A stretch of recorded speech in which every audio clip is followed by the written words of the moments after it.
kelompok 5 akan menjelaskan pentingnya doa dan puasa menurut kitab Ester.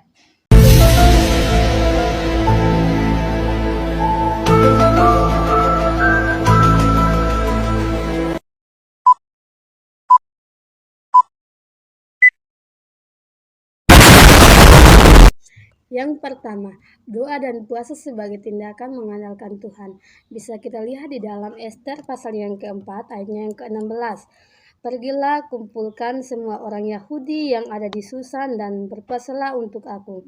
Jangan makan dan jangan minum selama 3 hari, siang dan malam. Aku serta dayang-dayangku pun akan berpuasa demikian. Kemudian aku akan masuk menghadap raja meskipun berlawanan dengan undang-undang. Kalau aku harus mati, biarkanlah aku mati. Ester meminta semua orang Yahudi berpuasa 3 hari 3 malam dengan berpartisipasi untuk menunjukkan ketergantungan total mereka kepada Allah. Yang kedua, puasa sebagai solidaritas komunitas, yang dimana dalam kitab Ester ini bukan hanya Ester saja yang berpuasa, tetapi ia mengajak seluruh bangsa Yahudi untuk ikut bersama-sama dengannya untuk melaksanakan puasa. Kita bisa melihatnya dari kitab Ester pasal 4 ayatnya yang ke-16a. Dikatakan di sana, pergilah, kumpulkanlah semua orang Yahudi yang terdapat di Susan dan berpuasalah untuk aku. Janganlah makan dan janganlah minum. Yang ketiga, perlunya kekuatan rohani, bukan sekedar keberanian. Dalam Ester pasal yang keempat, ayat yang ke-11. Semua pegawai raja serta penduduk daerah-daerah kerajaan mengetahui bahwa bagi setiap laki-laki atau perempuan yang menghadap raja di pelataran dalam tanpa dipanggil, berlaku suatu undang-undang. Orang itu harus dihukum mati. Hanya orang yang diberi uluran tongkat emas oleh raja akan tetap hidup. Padahal selama 30 hari ini aku tidak dipanggil menghadap raja.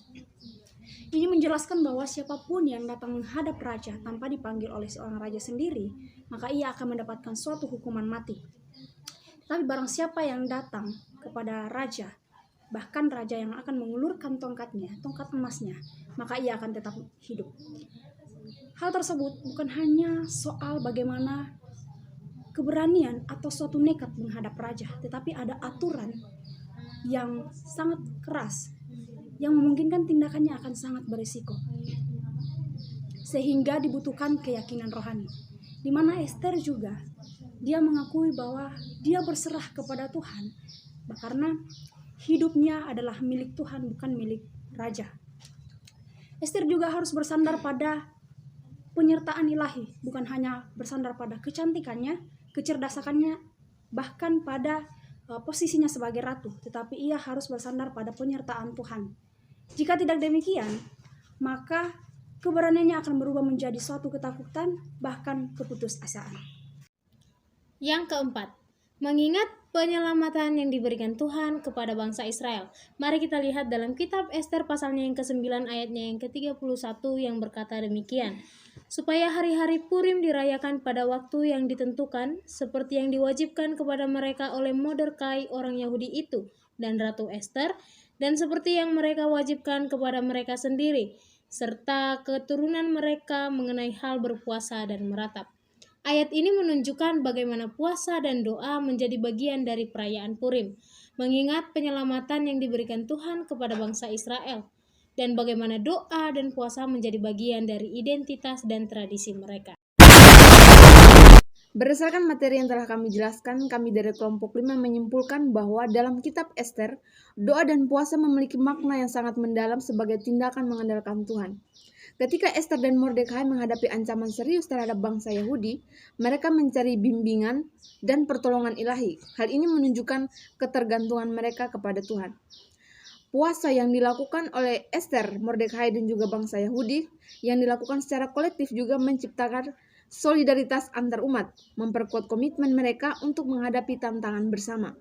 Selain itu juga, tindakan cepat dan doa yang memberikan kekuatan rohani yang diperlukan Ester untuk melangkah dengan berani ke hadapan raja, menegaskan bahwa keberanian tanpa rohani sangatlah berbahaya. Dalam konteks ini, puasa menjadi sarana untuk mengungkapkan kesedihan dan penyesalan. serta keikhlasan hati dalam mencari pertolongan Tuhan. Hingga pada akhirnya keselamatan yang dialami bangsa Israel menegaskan bahwa pentingnya campur tangan Tuhan dalam situasi yang tampaknya tanpa harapan. Dengan demikian, doa dan puasa bukanlah sekedar ritual, tetapi langkah penting dalam mempercayai Tuhan, membangun komunitas dan meraih kekuatan untuk menghadapi berbagai tantangan, serta menjadi pengingat akan iman dan harapan yang selalu ada di dalam Tuhan. Sekian dan terima kasih.